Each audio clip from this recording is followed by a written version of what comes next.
Assalamualaikum warahmatullahi wabarakatuh. Bertemu kembali di channel YouTube Muhammadi yang berisikan tentang informasi edukasi, kisah inspiratif, dan tausiah agama. Dalam kesempatan kali ini kita akan berbagi tentang sikap kita menghadapi pandemi COVID-19. Allah Subhanahu wa taala berfirman, A'udzubillahi minasyaitonir rajim. Bismillahirrahmanirrahim.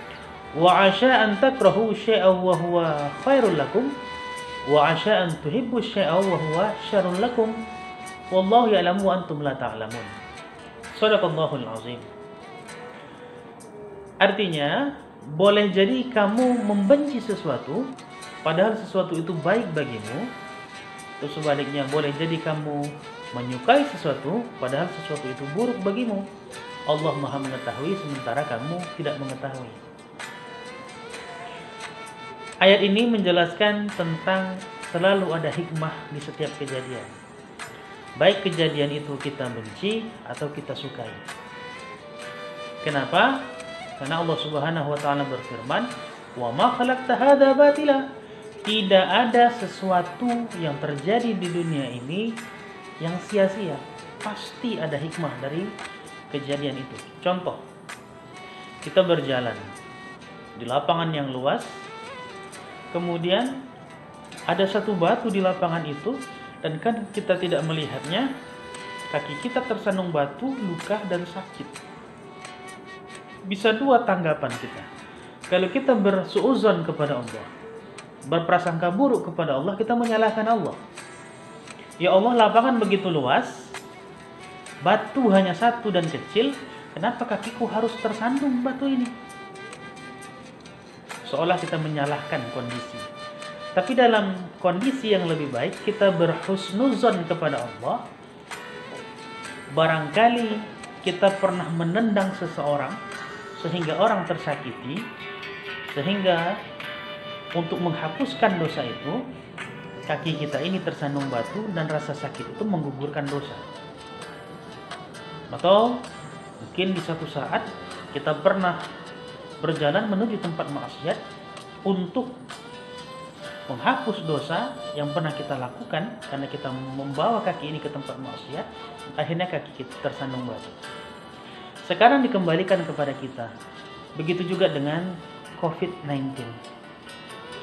Di awal banyak ustadz-ustadz yang menjelaskan bahwasanya COVID-19 atau di awalnya kita panggil atau kita sebut dengan virus corona adalah tentara Allah yang diturunkan ke Wuhan, Cina, di mana notabene banyak tentara Cina yang menyiksa saudara kita Muslim Cina yang ada di Uighur, membantai, mengkuliti, menindas dan lain sebagainya, sehingga Allah menurunkan virus corona yang sekarang disebut dengan COVID-19.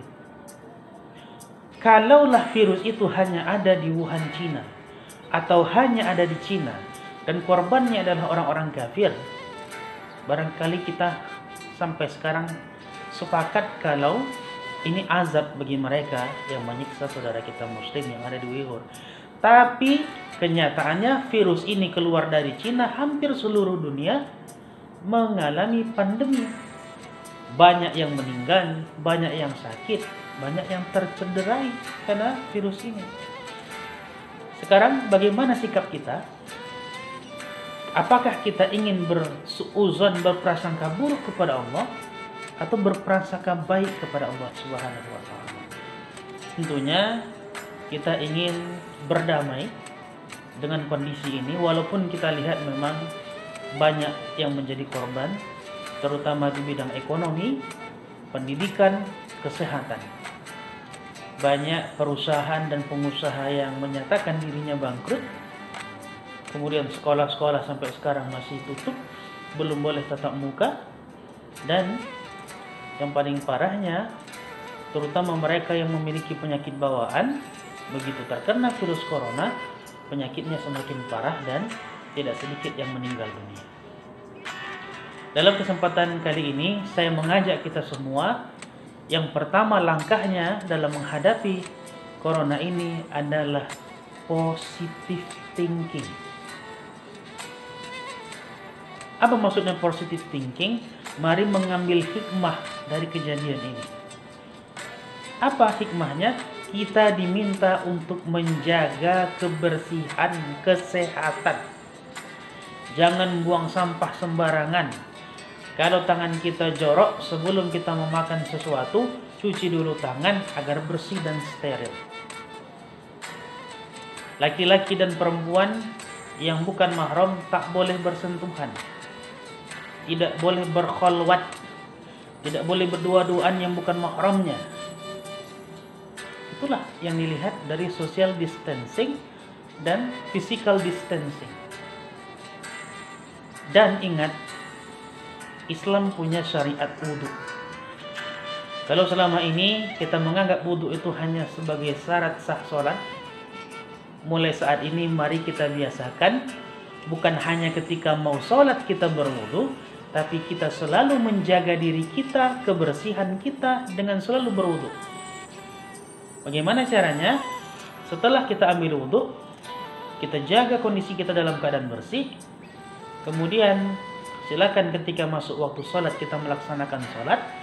Kalaupun tidak melaksanakan sholat tetap kita jaga wudu. Kalau batal, kita ambil lagi wudhu, dan saya sarankan agar kita melaksanakan sholat sunat wudhu 2 rakaat setelah melaksanakan wudhu. Lalu terus kita jaga, batal wudhu kita jaga lagi, kita perbaharui wudhu kita, baikkah itu buang angin, buang hajat, berhadas, terkena najis, terkena darah dan lain sebagainya. Ambil lagi wudhu, setelah wudhu laksanakan sholat sunat 2 rakaat. Niatnya sengaja aku sholat sunat wudhu 2 rakaat karena Allah Ta'ala. Insya Allah ini menjadi hikmah, ilmu baru yang bisa kita terapkan dalam kehidupan sehari-hari. Kalau selama ini antara laki-laki dan perempuan ketika masih berwudhu enggan untuk bersentuhan, sekarang mari kita biasakan dengan kita menjaga wudhu, laki-laki menjaga wudhunya, perempuan menjaga wudhunya. Baik di waktu sholat ataupun di luar sholat kita tetap menjaga untuk tidak bersentuhan. Itu hikmahnya. Dan itu sikap kita. Seolah Allah menegur kita dengan virus yang kasat mata, tak bisa dilihat dari mata telanjang, tapi seolah-olah Allah mengingatkan kita, manusia yang beriman, bukankah sudah ada syariat? Kenapa kalian mengamalkannya setelah ada pandemi, tapi sebelumnya tak kalian amalkan? Karena itu dalam kesempatan kali ini saya mengajak kita semua, mari bermuhasabah, mari mengkaji diri, baik kesalahan-kesalahan yang lalu dan amalan-amalan yang sudah kita lakukan, seoptimal apa, semaksimal apa kita sudah melaksanakan syariat Allah Subhanahu wa Ta'ala. Jangan sampai ada penyakit yang lain atau wabah yang lain sehingga kita baru sadar betapa pentingnya syariat Islam, menjaga kebersihan, menjaga diri untuk tidak menyentuh yang bukan mahram, dan menjaga kesucian diri kita. Semoga tausiah yang disampaikan di waktu yang singkat ini bermanfaat bagi kita semua. Terus jaga kesehatan, semangat menghadapi hidup, seraya terus berdoa kepada Allah Subhanahu wa Ta'ala.